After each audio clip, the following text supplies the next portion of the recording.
walls are little flames, brilliant, hot, then gone. So I've had an idea on my mind for a long time, and over New Year's I've decided, screw it, go for it. Where are we? We're early January right now, and I've basically decided I'm sick of waiting around for Guild Wars 2 news to happen before we can really talk about the game, especially with the state of the end of the Icebrood Saga with these Champions releases. You know, earlier today they put a trailer out, and we'll get some more discussion later in the week. But what I want is really to have some good chat with you guys on the regular about what's really exciting with the MMO. And let's all be real, the big thing on the horizon is End of Dragons. End of Dragons is the thing that I'm most excited about for now. And if you guys remember years ago, before Guild Wars 2 itself came out, I used to run a show here on YouTube called Guild Wars 2 Daily, in which every day we'd sit down for a little bit, do a bit of a Q&A, a bit of speculation, a bit of discussion back and forth between me and the people excited about the game coming out, where we'd just get hyped up and we'd think about it, and we'd have meaningful discussions and non-meaningful discussions on what was to come. It was really fun, and then obviously the game released. I figured let's do that for End of Dragons. I didn't for Heart of Thorns, and I can't really remember why. Path of Fire, it was certainly not possible because they gave us such a limited window. But now, hey, look, we know that End of Dragons is coming. We don't know exactly when it will release, and that's going to be the topic for today. So this could be an indeterminate amount of time, but really, I want to commit to this. This could be something solid we can do in kind of a smaller, more bite-sized way each day to really get together and talk about Guild Wars without having to wait on, you know, another Champions release or whatever is coming.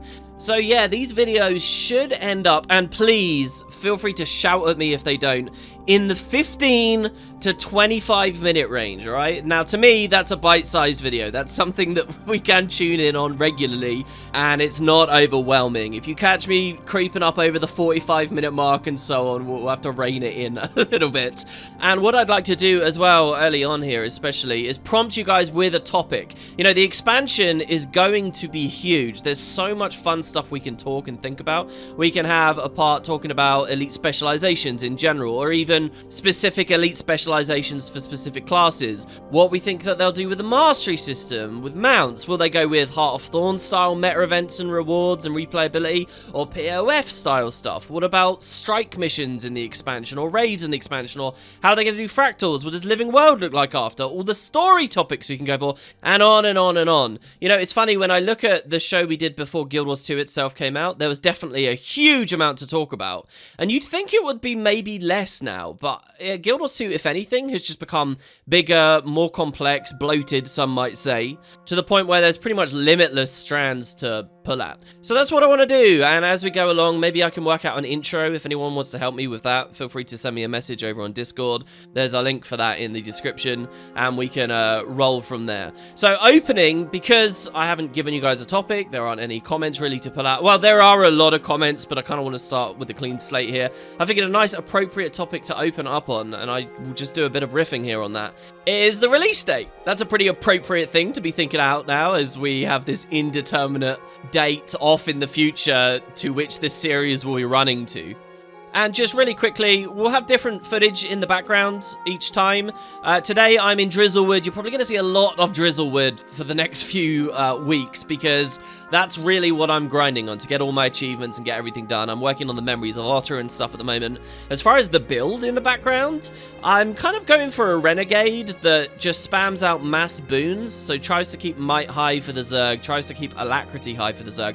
But I'm also doing something kind of weird where I'm taking the Salvation line, where you drop an orb, a healing orb, every time you CC, and you use the Kala Spirit that spams CC. So what that means is the Kala Spirit is now spamming orbs, which is a cool interaction, and then you can make the orbs provide vigor. If you guys aren't familiar with the way that the orbs work, it's one player picks up the orb, and it will splash an AoE heal around it. And when you take the vigor trait, that means AoE vigor on each orb. So as you're watching this footage, whenever you see these little hills of 200, just know that that's splashing vigor everywhere, which I like in the idea of, like, in the context of a 50-man Zerg, because that's going to go over the 5-player cap instantly. Everyone's going to be getting it, so it's kind of cool. I've seen my Renegade push out over a minute of vigor onto myself just from like one cast of that Kala Spirit.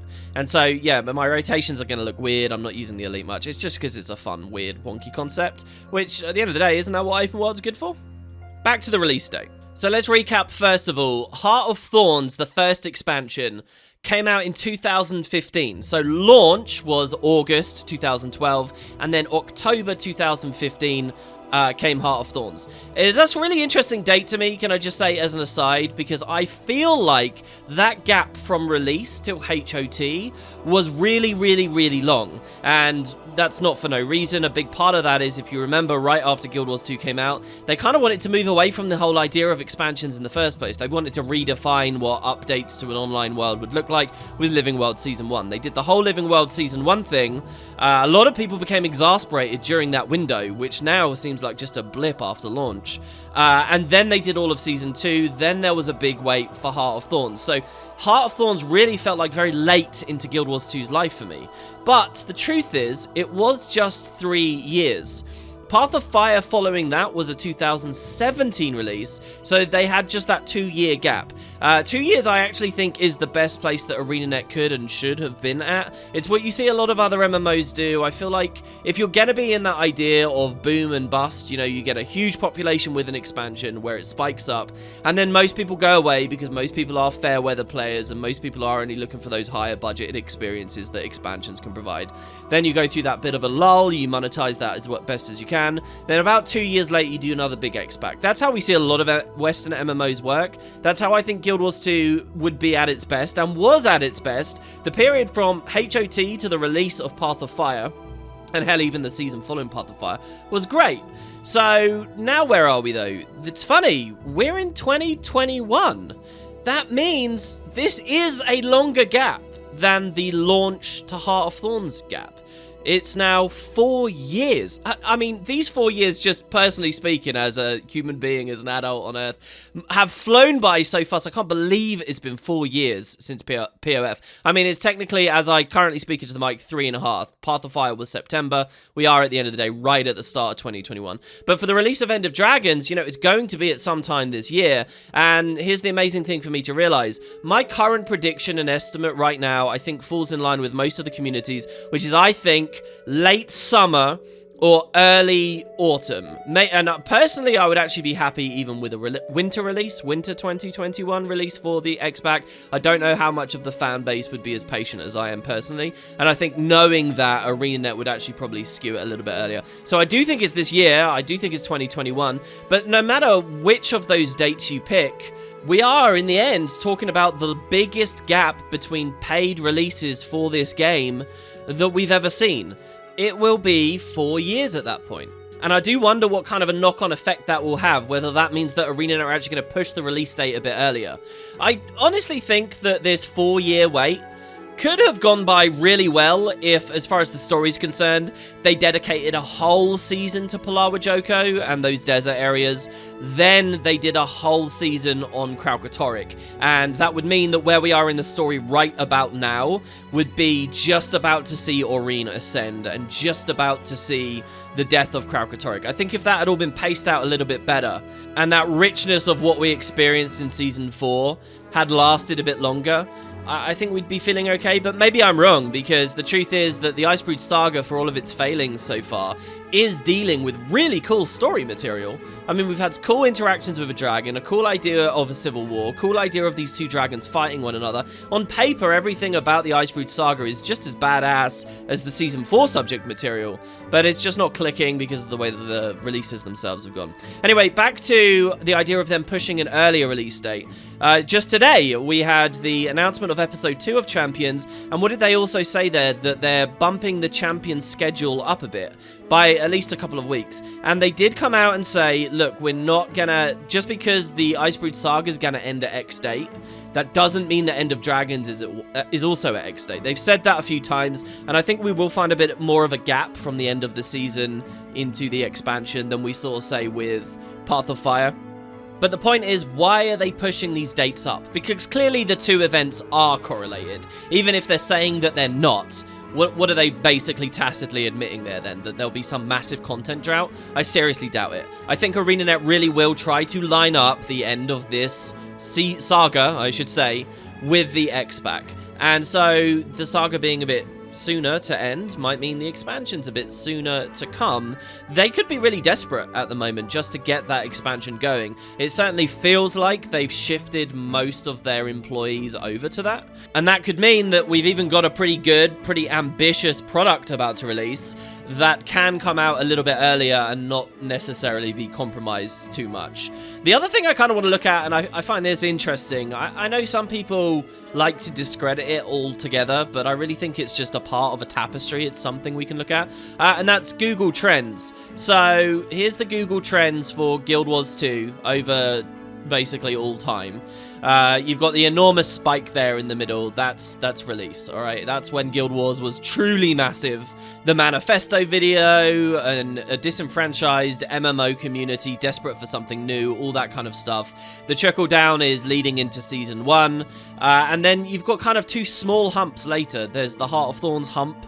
And then after that, and this is what I actually think is really important to focus on, the Path of Fire hump. You know, you'd hope that every time there's an X-Pack release, you really see that spike up to something similar to the original launch of the game. But we're just not seeing that. Now, what I think is really important, let's hone in here. This is another image which I've gone from 2015, right just before Heart of Thorns comes out, basically, to now. So you get to see, that's the Heart of Thorns spike on the left, then the POF spike afterwards. In terms of, I'm not talking about how much money ArenaNet earned, I'm not talking about how good the product was, I'm not talking about any of that, but just in terms of how much buzz it generated, how much people were Googling Guild Wars 2 and wanted to know about Guild Wars 2, maybe the number of new captive people that they had, POF was substantively down from Heart of Thorns.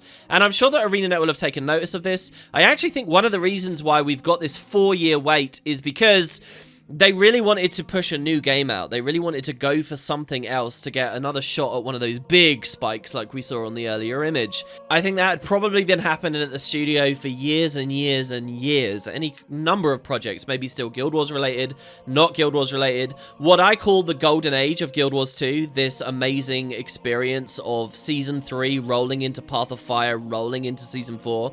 I think that came with a compromise, and that's that they couldn't work on these other projects well. And they were going to use this 4-year window to do that. And then, of course, there were the layoffs. And I guess, you know, something went wrong somewhere. Too much mismanagement. They lost a ton of their employees. And now they've suddenly had to try and right the ship. And End of Dragons has been created as a result of that. So that's my guess as to what's going on. And the result of that then is, where can we really expect End of Dragons to be? I think it will probably drum up less excitement than Path of Fire did. Why? Because Path of Fire was already down from Heart of Thorns, even though it had done, the game had been in a great place. Season 3 was an excellent era for Guild Wars 2. And now we've got a longer wait, and on top of that, we're not in such a good place. I don't think that the Icebrood Saga has been as solidly done as Season 3 was, and I don't think, as well, at the end of the Icebrood Saga, we're going to have such a smooth transition into End of Dragons. So all of these things together, I think we can actually look at a little bit less of a spike. And ArenaNet probably thinks the longer the wait, the worse this is going to get. And so then we come back to the idea of the release date, which I think, therefore, even though I'm originally kind of predicting summer or late summer, I wouldn't be surprised, I don't think it's outside of the realm of possibility, that we actually get it sometime around June. So that's kind of the window to me. I really don't think that they're going to push it out to 2022. That's completely off the cards. I think it's very unlikely that they'll leave it much after Halloween. But anywhere from like the start of summer to Halloween, I think that's when this thing could really be coming out. And of course that then leads us into these amazing other discussions, looking at these trends and things of where the hell Guild Wars is going after that. Are they going to do another expansion and commit to it straight away? Or is the title of the X-Pack, End of Dragons, actually hinting at something more than just a shift in the story direction?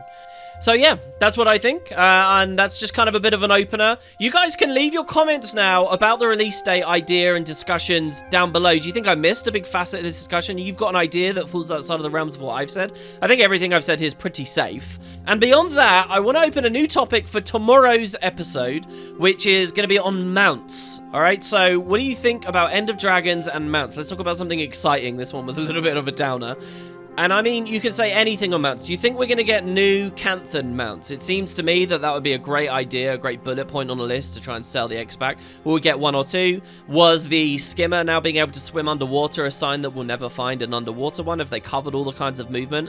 And as well, I'm especially interested in this. It's not so exciting, but it's a little bit more captivating to me on like a geeky level. I'm wondering what they'll do with the existing mounts. Are we going to be able to go to Cantha, to this new area of the world, and immediately fly around on our sky scales? Or are they going to actually tell us, no, you can't do this until you get map comp, until you get some new masteries? Are they going to just lock them off forever? You know, like in that freezing cold environment effect you get in some strike missions that basically say you can't mount here. Are we going to get a whole continent like that? Would people accept that?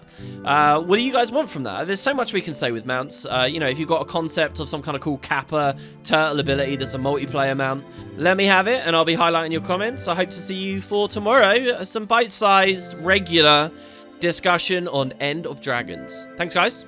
I'll see you there.